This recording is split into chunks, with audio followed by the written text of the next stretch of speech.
దాదాపుగా 7 నెలలు అవుతుంది ఈ ఫీజు రియంబర్స్మెంట్ కోసం, వసతి దీవెన, విద్యా దీవెన కోసం ఒక్క రూపాయి కూడా చెల్లించకపోవడం సిగ్గుచేటని కూడా ఈ సందర్భంగా తెలియజేసుకుంటున్నా.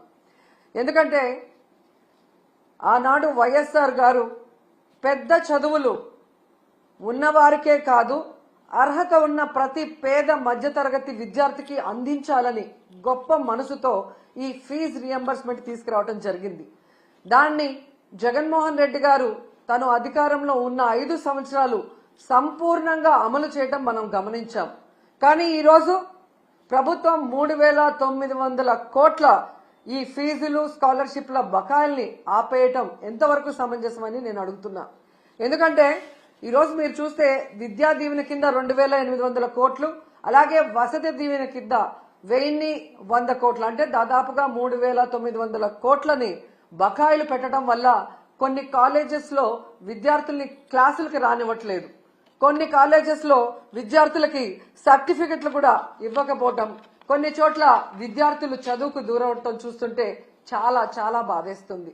ఎందుకంటే విద్యతోనే పేదరికం సమూలంగా నిర్మూలించే అవకాశం ఉంది.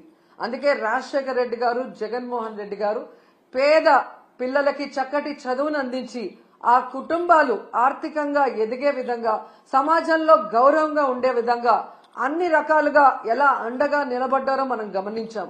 కానీ చంద్రబాబు నాయుడు గారు డబ్బున్న వాళ్ళు మాత్రమే చదువుకోవాలి, తన పార్టీలో ఉన్న ప్రైవేట్ స్కూళ్లు, కాలేజీలు ఉన్న వాళ్లే ఫీజులు దండుకోవాలి అన్నట్టుగా ఈరోజు పేద విద్యార్థుల్ని చదువుకు దూరం చేసే విధంగా చర్యలు చేపట్టడం, ఇవ్వాల్సిన బకాయిలు ఇవ్వకపోవడం అనేది మనం గమనించాలి. అండ్ ఈరోజు ఫీజు రియంబర్స్మెంట్ అలాగే స్కాలర్షిప్లు బకాయిలు తొందరగా చెల్లించండి అయ్యా అని అడిగితే దానికి కొంతమంది మంత్రులు మీరు బకాయిలు పెట్టలేదా, మీ ప్రభుత్వంలో బకాయిలు లేవా అని విచిత్రంగా మాట్లాడుతున్నారు.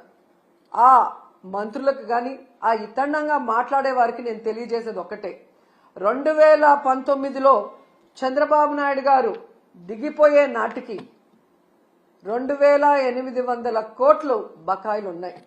ఆ రోజు ఆ బకాయిల్ని జగన్మోహన్ రెడ్డి గారి ప్రభుత్వం సంపూర్ణంగా చెల్లించడమే కాకుండా తాను అధికారంలో వచ్చిన తర్వాత ఉన్న వాటిని కూడా ఎలా చెల్లించుకుంటూ వస్తున్నారో మనం చూసాం.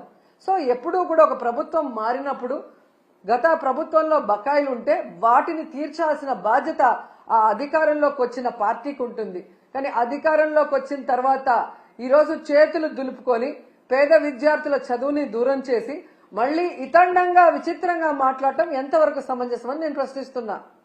అండ్ ఈరోజు మీరు చూస్తే ఇది చంద్రబాబు నాయుడుకి ఇది కొత్త ఏం కాదు, మీరు గతంలో కూడా చూశారు. ఎందుకంటే పేదవాళ్ళంటే చంద్రబాబు నాయుడుకి చిరాకు.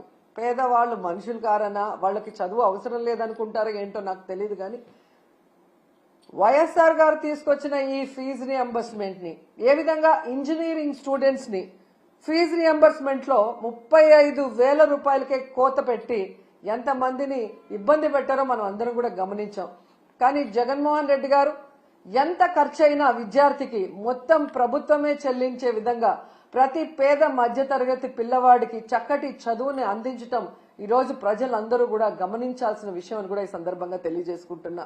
అండ్ ఈరోజు మీరు చూస్తే ఈ చంద్రబాబు నాయుడు గారు 3,900 కోట్ల ఈ స్కాలర్షిప్లు కానీ ఫీజు రియంబర్స్మెంట్ బకాయిలకు మాత్రమే ఆపలేదండి. ఆయన ముఖ్యమంత్రి అయిన ఈ 7 నెలల కాలంలో ఫీజు రియంబర్స్మెంట్ ని ఆపేశాడు, అమ్మఒడిని ఆపేశాడు, చేయూతను ఆపేశాడు, మెడికల్ కాలేజీల్ని కట్టడం ఆపేశాడు, నాడు నేడు స్కూల్స్ రెన్యువేషన్ ఆపేశాడు, అలాగే మీరు చూస్తే 0 వడ్డీ పథకాన్ని ఆపేశాడు, ముఖ్యంగా పేదవాళ్లకి చాలా అవసరమైన ఆరోగ్యశ్రీని ఆపేశాడు. ఇక వాలంటీర్ వ్యవస్థని ఆపేయటం మనం అందరం కూడా చూస్తూనే ఉన్నాం. ప్రభుత్వ ఉద్యోగాలకి ఐఆర్ లేదు, పిఆర్సీ లేదు, కనీసం డిఏ కూడా ఇవ్వకపోవటం ఈ రాష్ట్ర ప్రజలందరూ, మేధావులందరూ కూడా గమనించాలని కూడా కోరుకుంటున్నాను. ఎందుకంటే ఒకవైపు జగన్మోహన్ రెడ్డి గారిని తిట్టడానికే టైంని స్పెండ్ చేస్తున్నారు. కానీ వాళ్ళు ఎన్నికల్లో ఏం ప్రచారం చేశాం, ఏ సంక్షేమాన్ని అందిస్తాం, ఏ అభివృద్ధిని అందిస్తామని చెప్పిన మాటల్ని మరిచిపోవడం ఇక్కడ మనం గమనించాలి. ఎందుకంటే మీరు చూశారు ఏ విధంగా అధికారంలోకి వస్తే మేము సూపర్ 6 అమలు చేస్తామని చెప్పారు. ఈయన లోకేష్ అయితే మేము సూపర్ 6 అమలు చేయకపోతే నా కాలర్ పట్టుకొని అడగండి అన్నారు. ఏ కాలర్ అండి? రైట్ కాలరా లెఫ్ట్ కాలరా? అంటే కాలర్ పట్టుకొని నిలదీసి అడిగితే తప్ప మీరు సూపర్ 6 అమలు చేయరా? ఈరోజు చూస్తే చంద్రబాబు నాయుడు గారు ఎంత కూల్గా సంపద సృష్టించాక ఆదాయం పెరిగాక అప్పుడు సూపర్ 6 ని అమలు చేస్తామని చావు కబురు చల్లగా చెప్తున్నారు. మరి ఆ రోజు చంద్రబాబు నాయుడు గారు పవన్ కళ్యాణ్ గారు ఎన్నికల్లో ప్రచారం చేస్తున్నప్పుడు మీకు తెలీదా? ఎందుకు ఆ రోజు ఇదే మాట చెప్పలేదు? మేము వచ్చాక సంపద సృష్టించాక ఆదాయం పెరిగితేనే సూపర్ 6 అమలు చేస్తాం, లేకపోతే చేయలేమని ఆ రోజు ఎందుకు చెప్పలేదని అడుగుతున్నా. ప్రజల్ని మోసం చేయాలన్న ఆలోచనతోనే కదా అబద్ధం చెప్పారు.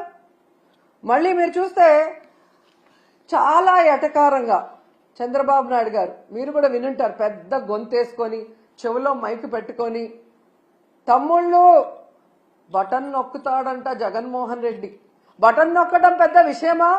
మూలనున్న ముసలమ్మ కూడా బటన్ నొక్కుతుంది అని ఎటకారంగా మాట్లాడాడు. మరి మీకు కూడా 73 ఏళ్లు పూర్తయ్యాయి కదా, మూలనున్న ముసలమ్మ బటన్ నొక్కగా లేంది 73 ఏళ్ల ముసలోడివి మీరెందుకు నొక్కలేకపోతున్నారు ఆ బటన్ అని ముసలోళ్ళందరూ గుసగుసలాడుకుంటున్నారు. మీకు వినిపిస్తుందా? అసలు డిప్యూటీ సీఎం పవన్ కళ్యాణ్ గారు అయితే ఏకంగా బాబు గారి హామీలకి నాది గ్యారంటీ, బాబు గారు చెప్పే ప్రతిదీ అమలు చేసేది నాది వారంటీ, ఆయన చేయకపోతే నేను ప్రశ్నిస్తాను అని మాట్లాడారు. మరి ఈరోజు పవన్ కళ్యాణ్ గారు ఈ సంవత్సరం ఇవ్వాల్సిన తల్లికి వందనం, రైతు భరోసా, నిరుద్యోగ భృతి, ఫ్రీ బస్సు, ఆడబిడ్డ నది ఎవరిస్తారు? మీరిస్తారా? చంద్రబాబు నాయుడుతో ఇప్పిస్తారా? మరి ఇంతవరకు ఇవ్వలేదు కదా.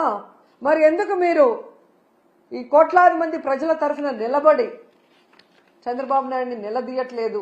ఏం అడ్డం వస్తుంది మీకు అని ప్రశ్నిస్తున్నా. ఈరోజు ఎంత దారుణంగా తయారయ్యారంటే, నేను నా కొడుకు పవన్ కళ్యాణ్ గారు అధికారంలోకి వచ్చేసాం కాబట్టి ఈ రాష్ట్ర ప్రజలు ఏమైపోయినా పర్వాలేదు, వీళ్ళకి మనం చెప్పింది ఏది చేయాల్సిన అవసరం లేదు అని ఎంత కేర్లెస్ గా ఈ ప్రభుత్వంలో ఉన్న పెద్దలు ప్రవర్తిస్తున్నారో మనం అందరం కూడా గమనించాలి. ఎన్నికల ముందుకి ఎన్నికల తర్వాత వాళ్ళ ప్రవర్తన ఎలా ఉంది అంటే, ఎన్నికల ముందేమో బాబు షూరిటీ భవిష్యత్తుకు గ్యారంటీ, కానీ ఈరోజు బాబు షూరిటీ చీటింగ్ గ్యారంటీ.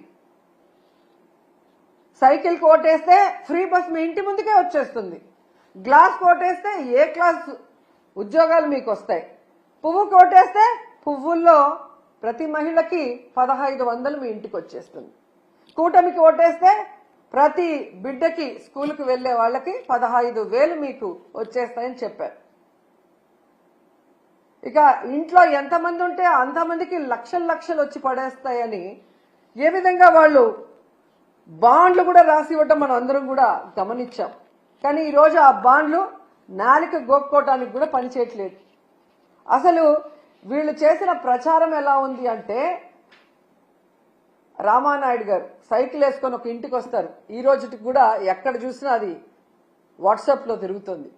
నీకు 15,000, నీకు 15,000, నీకు 15,000, నీకు 18,000 అని చిన్నపిల్ల నుంచి పెద్దవాళ్ల వరకు వేలు పెట్టి ప్రతి ఒక్కరికి చూపిస్తూ సైకిల్లో వచ్చి సైకిల్ కొట్టేస్తే చాలా అవన్నీ వచ్చి పడిపోతాయి అన్నారు. మరి అదే సైకిల్ మీద ఈ రోజు వెళ్లి అవన్నీ ఎందుకు వాళ్ళకి అందించలేకపోతున్నారు? అంటే అధికారంలో రావటం కోసం ఆ రోజు ఏ విధంగా ప్రచారం చేశారయ్యా అంటే, టీవీల్లో, థియేటర్లో, ఫేస్బుక్ల్లో, యూట్యూబుల్లో, ట్విట్టర్లో, ఇన్స్టాలో ఎక్కడ చూసినా కూడా దండయాత్ర చేశారు ప్రజల మీదకి.